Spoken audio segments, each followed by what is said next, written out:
হাতের ৫টা আঙুল যেমন সমান নয়, পরিবারে ৫ জন থাকলেও আচরণ বা গুণগত বৈশিষ্ট্যও কিন্তু ৫ রকমের হয়। আর বাইরের জগৎ তো বিরাট পরিধি, এক কথায় কেউ কারোর মতো হতে পারে না। যদি তোমার মধ্যে কোনো গুণ থেকে থাকে সেটা নিয়েই সন্তুষ্ট থাকো, অপরের সাথে তুলনা করে সেটাকেও ব্যর্থ করে দিও না। আজকে এইরকমই একটি গল্প বলবো।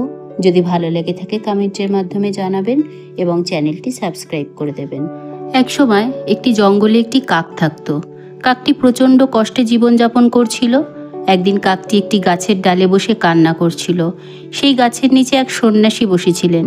ঠিক তখনই কাকটির এক ফোঁটা চোখের জল সন্ন্যাসীর গালে গিয়ে পড়ে। সন্ন্যাসী তৎক্ষণাৎ ওপরের দিকে তাকালো এবং দেখতে পেল একটি কাক ডালে বসে কান্না করছে। সন্ন্যাসীটি জিজ্ঞাসা করল, তুমি কেন কান্না করছো? কাকটি উত্তর দিল, আমি আমার জীবনের প্রতি হতাশ হয়ে পড়েছি। কেউ আমাকে ভালোবাসে না, মানুষেরা আমাকে কিছু খেতে দেয় না, বরং তাড়িয়ে দেয়, গালাগালি করে, প্রত্যেকেই আমাকে ঘৃণা করে। এরকম জীবন থাকার চেয়ে না থাকাই ভালো। কাকের এই কথাগুলো শুনে সন্ন্যাসীটির মন ভারী হয়ে গেল। সে বলল, আমাদেরকে আনন্দ থাকা শিখতে হবে। কাকটি তার কথা না বুঝতে পেরে জোরে জোরে কান্না করতে থাকলো। এরপর সন্ন্যাসী বলল, ঠিক আছে, বলো কি চাও, আমি মন্ত্রের দ্বারা তোমাকে তাই দেব। কাকটি এই কথা শুনে চোখের জল মুছে খুশি হয়ে বলল, আপনি আমাকে ধন্য করুন, আমাকে একটি রাজহাঁস বানিয়ে দিন। সন্ন্যাসীটি উত্তর দিল, ঠিক আছে, আমি তোমাকে রাজহাঁসই বানাবো, কিন্তু তার আগে একটি রাজহাঁসের কাছে যাও এবং তাকে জিজ্ঞাসা করো যে সে তার জীবনে পুরোপুরিভাবে সন্তুষ্ট কিনা। তুমি যাও, জিজ্ঞাসা করে এসো, আমি তোমার জন্য এখানেই অপেক্ষা করব।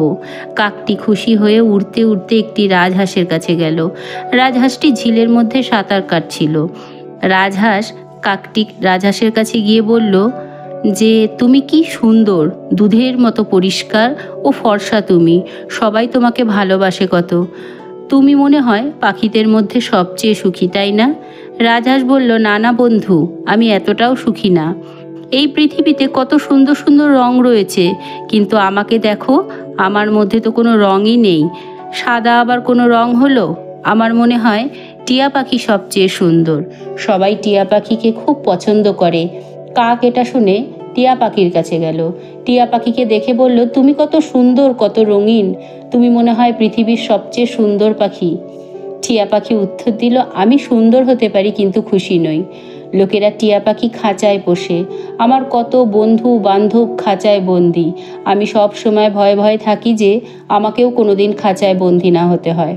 আমার মনে হয় ময়ূর সবচেয়ে সুখী, কেননা সে আমার চেয়েও বেশি রঙিন। এটা শুনে কাক এবার ময়ূরের কাছে গেল, কিন্তু কোথাও একটি ময়ূরেরও দেখা পেল না। শেষে একটি জুয়ের ভেতরে একটি ময়ূরকে দেখতে পেয়ে সেখানে গেল, কিন্তু ময়ূরটাকে একটা বড় খাঁচার মধ্যে বন্দি রাখা হয়েছিল, আর তাতে প্রচুর মানুষ ভিড় জমেছে ময়ূরটাকে দেখতে।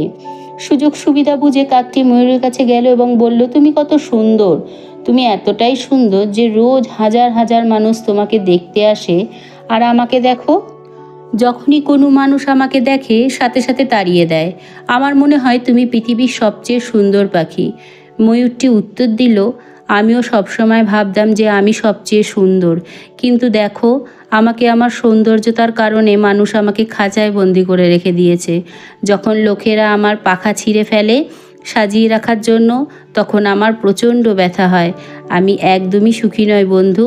কাকটি এসব শুনে হতাশা হয়ে গেল এবং জিজ্ঞাসা করল, যদি তুমি সুখী না হও তাহলে কে সুখী? ময়ূরটি বলল, আমি জুতে থেকে একটা জিনিস লক্ষ্য করেছি, তোমরা কাকেরা হলে সবচেয়ে সুখী। তোমাদেরকে কেউ খাঁচায় বন্দি করতে চায় না, তোমাদের কেউ শিকার করে না। কিছুদিন ধরে আমি ভাবছি, যদি আমি কাক হতাম তাহলে কত ভালো হতো, যেখানে খুশি সেখানে উড়ে বেড়াতাম, আমিও তোমার মতন স্বাধীন হতাম। এটা শোনার পর কাক উড়ে সেই সন্ন্যাসীটির কাছে গেল। সন্ন্যাসীটি দেখল কাকটি খুব খুশি ছিল, নিজেকে কাক হিসাবে ভীষণ গর্বিত মনে করছিল। কাক বলল, আমি কোনো কিছুই হতে চাই না, আমি যা আছি ভালোই আছি। আমরা অন্যদের সাথে নিজেদের তুলনা করে দুঃখী এবং হতাশ হয়ে জীবনযাপন করি। ভালো হয় যদি এটা না করে যা আছে তাই নিয়ে সন্তুষ্ট থেকে সুখী জীবন বাঁচার প্রয়াস করি। নমস্কার।